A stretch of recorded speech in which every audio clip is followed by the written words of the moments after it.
예, 그러면 예고해드린 것처럼 셀트리온에 대한 기업 분석 이어가 보도록 하겠습니다. CEO 스코어의 박주근 대표와 함께합니다. 어서 오십시오. 네, 안녕하세요. 예, 참 이런 질문 드리기도 워낙 유명한 기업이라. 그렇죠. 셀트리온이 어떤 기업입니까? 근데 이것도 또 파보면 새로운 소식들 많이 있을 것 같아서 좀 분석을 해주시죠. 네, 저는 기업 분석을 할 때 우선 그 기업의 창업자, 오너를 먼저 보는 게 가장 정확할 것 같습니다. 네. 왜냐하면 오너의 특성이나 오너의 이력을 알면 그 기업이 향후에 또 어떤 전략을 펼 것이고 또 어떻게 갈 것인가를 예측하는 데 굉장히 도움이 됩니다. 네. 우선 서승진 회장을 빼놓을 수가 없습니다. 굉장히 특이한 이력인데요. 건국대 산업공학과를 졸업하고 첫 번째 직장이 삼성전기였어요. 근데 여기에서 삼성전기 이사가 한국 생산성 본부 쪽으로 이동하면서 서승진 회장만 데리고 갑니다. 그런데 거기 있을 때 대우그룹에 이제 한국 생산성 본부 자문을 했는 것 같아요. 네. 거기에 김무중 회장이 눈에 띕니다. 사실은 이것이 셀트리온을 창업한 어떤 계기가 될 수가 있는 거죠. 김무중 회장이 만 34세의 서승진 회장을 임원으로 데리고 스카웃을 해가요. 파격적이죠. 그러게요. 예, 사람 보는 눈이 있다고 봐야 되는 거죠. 네. 그런데 아시듯이 대우그룹은 IMF와 함께 회사가 망합니다. 그때 서승진 회장이 10명, 동료와 자기 같이 일하던 10명을 데리고 나와서 창업을 고민하던 끝에 만든 기업이 셀트리온입니다. 그 당시만 해도 그 업계에서는 사기 아니냐. 왜냐하면 서승진 회장이 당시 셀트리온을 만들 때 바이오시밀러라는 것 자체를 몰랐을 거예요. 업계가. 그렇죠. 예, 그리고 어떤 정도였냐면은 우리가 잘 알듯이 정주영 회장께서 영국에 가서 500원짜리 지폐를 보여주면서 네. 우리가 거북선을 만드는 회사이니 네. 투자를 하면 공장을 지어서 배를 공급하겠다 하고 같은 게임이었어요. 예. 그 정도의 어떤 허무맹랑한 이야기였습니다. 근데 그거를 해냈죠. 그래서 셀트리온은 실제 2002년 2월에 설립이 됩니다. 근데 이제 영국의 BMS의 공급 계약을 맺는 때가 언제냐면 2005년 6월에 맺어요. 근데 공장 준공을 7월에 합니다. 그러니까 이게 그 정주영 회장하고 비슷한 어떤 그 일을 걷는 거 똑같은 거죠. 추진력이 어마어마하네요. 그렇죠. 근데 이때 이 셀트리온이 설립될 때 바로 이런 문제 때문에 우리가 지금 문제가 되고 있는 셀트리온 제약과 헬스케어를 분리하게 됩니다. 그 지분 구조도 셀트리온 홀딩스가 가지고 있지만 헬스케어는 판매 조직인데 서승진 회장이 직접 지분을 갖고 있는 구조. 바로 이런 어떤 탄생 배경 때문에 이런 회사 구조가 이렇게 되었고 그것이 지속적으로 이제 뭐 회계 부정 아니냐 뭐 말이 계속 나오는 이런 일을 가지게 된 거죠. 결정적으로 셀트리온이 이제 큰 것은 2010년도 5월에 현재 셀트리온의 2대 주주인 그 싱가포르 테마섹 홀딩스가 투자를 하면서 결정적으로 급성장을 하게 됩니다. 그리고 이걸로 인해서 2012년 7월에 램시마라는 그렇죠. 유명한 예. 한국 판매 허가를 내는데 사실은 셀트리온이 세계 최초로 몇 가지 타이틀을 가지고 있는데 이 램시마가 어떤 시밀러냐면 항체죠, 항체. 네. 그러니까 특히 혈액암 쪽인데 항체 바이오 시밀러의 최초 기업이 셀트리온입니다, 전 세계에서.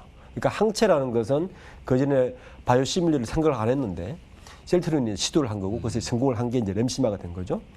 그리고 2013년에 램시마 유럽 판매 허가를 받고 16년에 미국 판매 허가를 받으면서 본격적으로 허상이 아닌 이제 매출이 발생하면서 우리 잘 알듯이 상장을 하게 되고 이제 코스피까지 가게 되는 현재는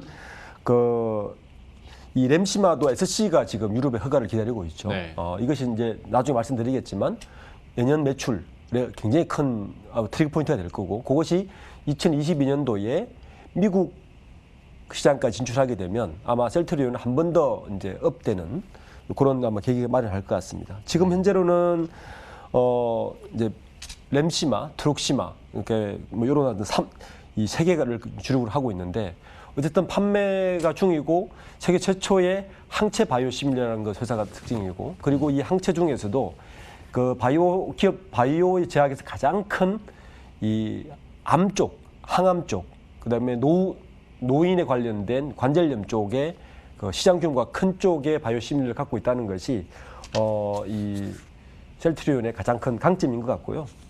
매출액 부분에서 보면 올해가 아마 기념비적인 해가 될 것 같습니다. 항상 제 시오스코어가 매년 제약 부분의 그 매출 영업이익 순위를 매겨보면 예. 유한양행이 우리나라에서 1위를 뺏겨본 적이 한 번도 없습니다.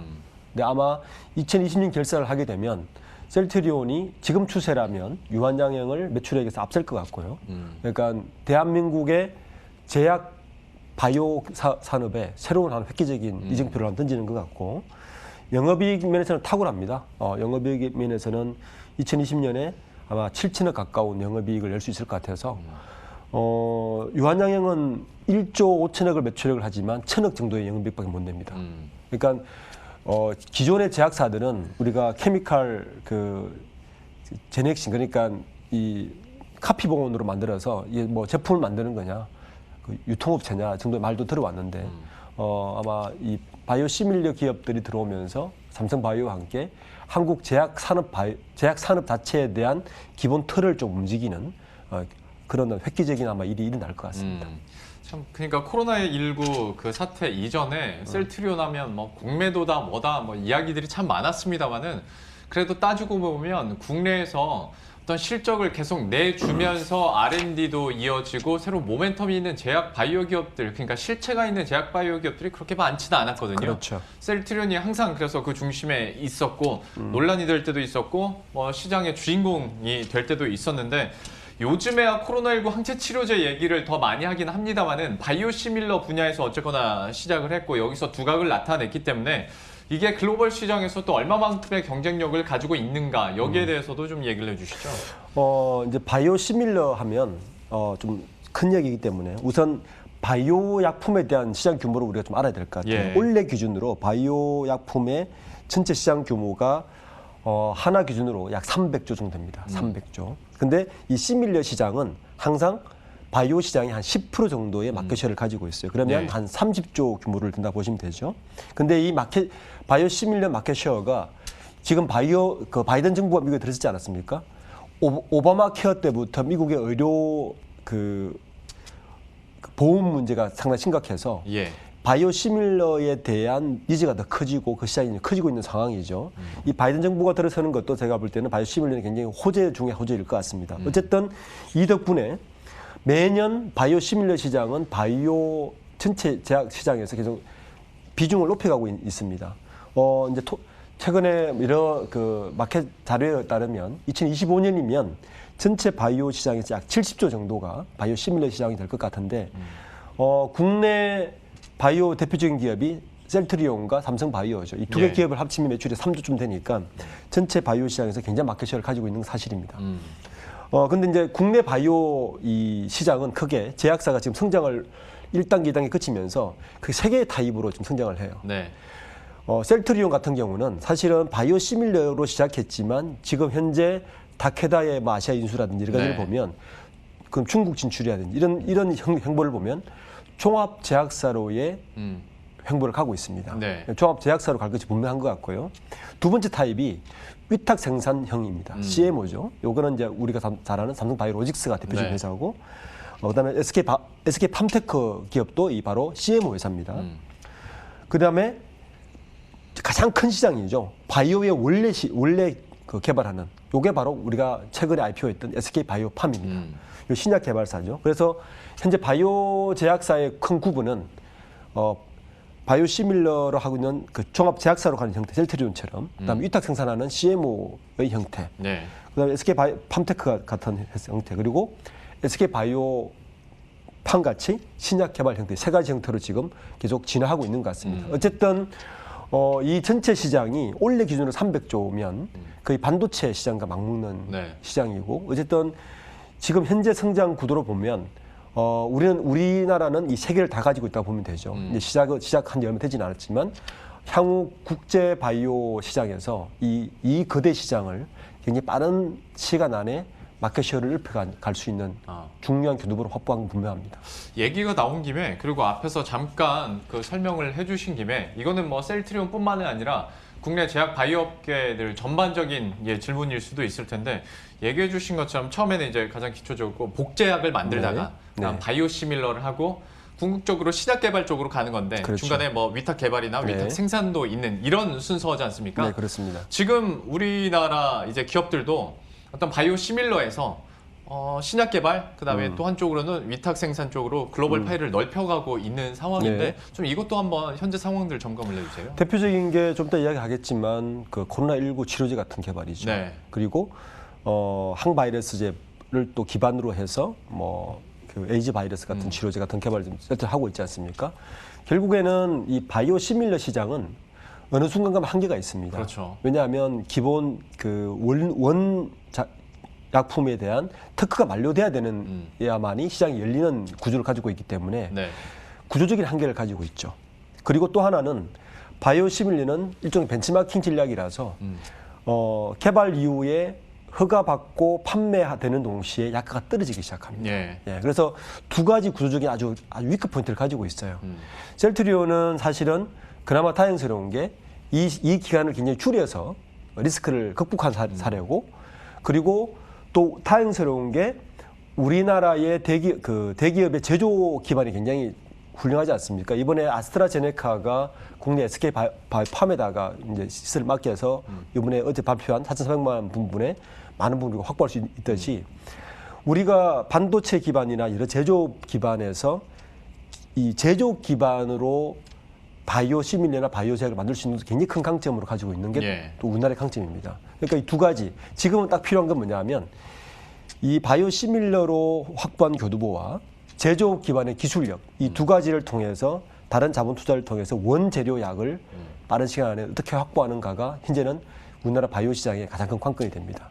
이 부분을 지금 우리가 여러 이슈들이 있었긴 했지만 신라젠이나 이렇게 했지만 그런 시행착오를 거치고 있다고 보면 되는 거죠. 진짜 산업군에서는 바이오 시밀러와 제조 기반, CMO 기반 여기에 새로운 신약 개발에 대한 시간을 어떻게 줄여갈 것인가 이거에 대한 전체적인 포트폴리오를 구성하는 게 이 거대한 시장 300, 400조 되는 이 시장을 어떻게 확보할 것인가에 이제 가장 큰 관건이 되는 거죠. 네, 설명해 주신 그 두 축을 셀트리온과 셀트리온 제약, 셀트리온 헬스케어를 통해서 지금 계속 앞으로 조금씩 전진을 해 나가고 있는 모습이고 여기에 대한 긍정적인 얘기들도 많이 나옵니다. 한번 기대를 해보도록 하겠고 코로나19 치료제와 관련해서도 얘기를 해볼 텐데 글쎄요 12월쯤에는 나오지 않을까? 한 2, 3개월 전에는 막 그렇게까지 얘기를 했었고 그렇죠. 그리고 서정진 회장이 나와서 또 굉장히 적극적으로 얘기를 하니까 네. 믿어야 되는데 네. 아직 이제 12월 중순 정도 됐고 좀 여기는 어떻게 판단해야겠습니까? 우선 서정진 회장이 지난달에 라디오 프로에 나와서 직접 발언을 하게 됐죠. 들어보면 어쨌든 이상은 끝난 것 같습니다. 이상은 진행 중이라 하는데 이상은 완전히 끝난 것 같습니다. 327명 대상으로 했고 지금 코로나 치료제를 개발하고 있는 국내 제약사가 7곳인데 재밌게도 이상 실험 대상을 받은 사람이 유일한 게 셀트리온 제품, 셀트리온밖에 없습니다. 그래서 아마 가장 빠르게 나올 거고 삼상이 이제 700에서 1000명까지를 해야 되는데 요 정도를 하는데 가능한 시간이 최소한 1월 한 달은 걸다 보고 근데 재밌게도 셀트리온에서 밝히는 거는 이미 10만 명분의 치료제는 개발되어 있다라고 이미 생산이 완료되어 있다라고 이야기를 합니다. 그리고 셀트리온 측에서도 이상만 완료되면 긴급 사용 사용 신청을 하는 신청한다. 거죠. 이런 동시에 거니까. 이제 멀티플레이어 동시에 신청을 그렇죠. 하겠죠. 그리고 미국에서 이미 같은 방식으로 한 이 치료제가 평균 미국 정부의 공판 단가가 약 400만 원 정도, 한 3,500불 정도 하거든요. 한 번 치료하는데. 예. 근데 이미 셀트리온 측에서는 그 원가에 국내에 공급하겠다라고 밝히기 때문에 자신 있다는 이야기고 어쨌든 이 국가에서 보면 아마 이 백신, 치료제 그리고 이 진단 치약 이 세 가지를 동시에 처방을 하면 완벽하게 방역에는 상방이 잡을 수 있다. 이런 전략으로 하고 있는 것 같고 어쨌든 국내에서는 가장 빠른 곳은 셀트리온 같습니다. 빠르면 이상이 끝나는 게 이번 달 중순이니까요. 빠르면 1월 달에는 긴급 사용 신청서를 해서 치료제에 적용할 수 있을 것 같습니다. 한번 기대를 해보도록 하겠고요. 이런 바이오시밀러부터 코로나19 항체 치료제까지 갖가지 이슈들이 최근 들어서 많이 나오고 있습니다만은 결과적으로 셀트리온에 투자를 하시는 분들 궁극적인 목적은 합병이지 않을까 싶습니다. 네. 역시 회장도 주주들의 동의를 얻는다는 전제 하에라는 조건을 붙이긴 했습니다만은 합병에 대한 가능성들은 계속 나오고 있고 이렇게 됐을 때 해소될 수 있는 리스크들이나 또 반대로 시너지들 뭐가 있는지 이것도 한번 정리를 해주시겠어요? 네, 아까 제가 초두에 말씀드렸듯이 셀트리온이라는 기업이 탄생할 때부터 사실은 허무맹랑했죠. 예, 그 부분을 그 리스크를 상쇄하기 위해서 만든 게 셀트리온 헬스케어입니다. 그러니까 그 분리시킨 거죠. 그래서 두 회사가 한쪽에서는 생산 개발을 하고 다른 한쪽에서는 유통 판매의 축으로 지금 성장해 왔는데 이제 이번에 이걸 합병하는 걸 발표를 한 겁니다. 제가 볼 때는 두 가지 강점이 좋은 점이 있는 것 같습니다. 첫 번째는 사업 구조에 투명합니다. 우선 지금도 셀트리온 헬스케어가 그 재고 부담을 한 1조 이상 가져갑니다. 네. 어제 JP모건이 가장 리스크로 또 이야기했던 게 바로 이 셀트리온 헬스케어의 재고 부담이었거든요. 네. 그래서 합병 후에는 어쨌든 이 내부 거래가 없어지는 만큼 지금 논란이 됐던 일감 몰아주기 쪽에서도 일단 자유로울 것 같고요. 그리고 연구 개발 제조 판매가 마케팅 판매가 일괄체제로 가는 것도 좀 외국 투자자나 현재 또 중국에 진출하려고 하는 이런 야심들에도 투명한 부분과 신뢰성 부분에서는 일단 확보가 가능할 것 같습니다. 두 번째 이유는 요거는 이제 서성진 회장의 좀 개인적인 이유가 될 수 있겠죠. 이사성계에 유리한 건 분명한 것 같습니다. 왜냐하면 현재 조세특례제한법에 따르면 지주사 설립을 위해서 현물 출자로 취득한 주식의 경우에는 처분시까지 양도세가 면세됩니다. 그러니까 지금 현재 정도의 제가 볼 때는 서성진 회장이 지금보다 셀트리온이나 셀트리온 헬스케어의 주가가 더 오르기 전에 사실은 이 합병을 해야만이 향후에 성계 부분에서는 부담이 훨씬 덜할 겁니다. 이 두 가지 때문에 합병을 한 것 같고 아마 이 합병을 주주들의 성인을 통해서 하게 되면 최소한 사구조 투명화는 분명히 일어날 것 같고요. 이사성계도 본격적으로 일어날 것 같습니다. 셀트리온 3사의 합병 시 해소될 수 있는 리스크들 이렇게 살펴봤고요. 또 최근에 나왔었던 뉴스에 대해서도 한번 여쭤보도록 할게요. 그 다케다의 아테지오 18개 자산 권리에 대한 인수가 있었지 않습니까? 이게 또 참 그러니까 셀트리온의 사업 영역 파이 자체가 확 달라질 수 있는 얘기라 그렇습니다. 좀 중요하게 봐야 될 것 같은데 어떻게 좀 의미 평가하십니까? 제가 초대에 말씀드렸듯이 셀트리온의 전략은 성진 회장은 이제 종합제약사로 가는 겁니다. 그러니까 파이자나 왜냐하면 셀트리온이 올 연말 결산 기준으로 하면 전 세계 제약사 중에서 현재 파이자가 1등이지만 약 30위 정도까지 갈 수 있습니다. 네. 그러면 단순히 바이오 시밀러 회사로 남기에는 너무 덩치가 커진 상태고요. 이제 그 교두보 확보 중에 하나가 바로 다케다의 아세아 지역의 판권인데 이 다케다는 아시듯이 굉장히 큰 다국적 기업의 그렇죠. 이미 다국적 기업입니다. 왜냐하면 2018년도에 아일랜드의 제약회사 샤이어를 67조 원 인수를 했어요. 근데 그때 M&A를 성사시키면서 단숨에 메머더급 제약사가 되긴 됐는데 아마 자금 부담이 상당했던 것 같아요. 그래서 아마 이번에 그걸로 인해서 이 셀트리온의 제약 부분을 아마 판매한 것 같습니다. 이걸로 인해서 이제 이 M&A로 인해서 셀트리온이 가져올 수 있는 거는 우선 아세아 지역, 싱가포르, 태국, 말레이시아, 호주 9개국에 판매되는 18개 제품에 대한 특허권, 상표권, 판매권을 다 가져올 수 있습니다. 전 세계적으로 보면 한 100억 엔 정도의 수입이 일단 들어옵니다. 매출이 상승하는 효과가 있죠. 우리가 잘 아는 뭐 화이투벤, 말포질 같은 유명한 약도 이 안에 포함되어 있습니다. 그래서 이미 그러면 지금 아까 우리가 유한양이 뭐 제품을 판, 상품을 판 이야기했지만 그런 효과, 이 제약사가 가지고 있는 상품 판매까지 가능한 구조가 돼 있어서 중국 진출까지 이제 같이 하게 되면 제가 볼 때는 아시아 시장에서 굉장한 큰 교두보를 확보할 수 있다. 그리고 그 지금까지는 셀트리온이라는 기업이 뭐 셀트리온 제약이 따로 있긴 하지만 이제 어차피 3사가 합병되기 때문에 합병되면 셀트리온 자체가 바이오 시밀러라는 특정한 구역이 아니라 종합제약사로서 가기 위한 확실한 교두보를 확보할 수 있다. 이렇게 볼 수 있을 것 같습니다. 저 근데 마지막으로 그거 여쭤보고 싶었어요. 뭐 지금 상황에서 좀 섣부르거나 안 어울릴 수 있는 질문일 수 있는데 그 중국 진출은 그러면 어떻게 되는 겁니까? 사실 타이밍과 운이 좋지는 않았던 것 같습니다. 제일 먼저는 이제 홍콩계 글로벌계 남편그룹하고 합작품을 하려고 했는데 이게 깨졌죠. 깨진 데다가 그 공장을 짓기로 한 곳이 작년 1월 달에 우한이었어요. 그러니까 엎친 데 덮친 기업이었죠. 그래서 지금 현재 그 중국 바이오 전체 시장을 보면 중국 바이오 매출이 한 75억 9천만 한 9조 원 정도 됩니다.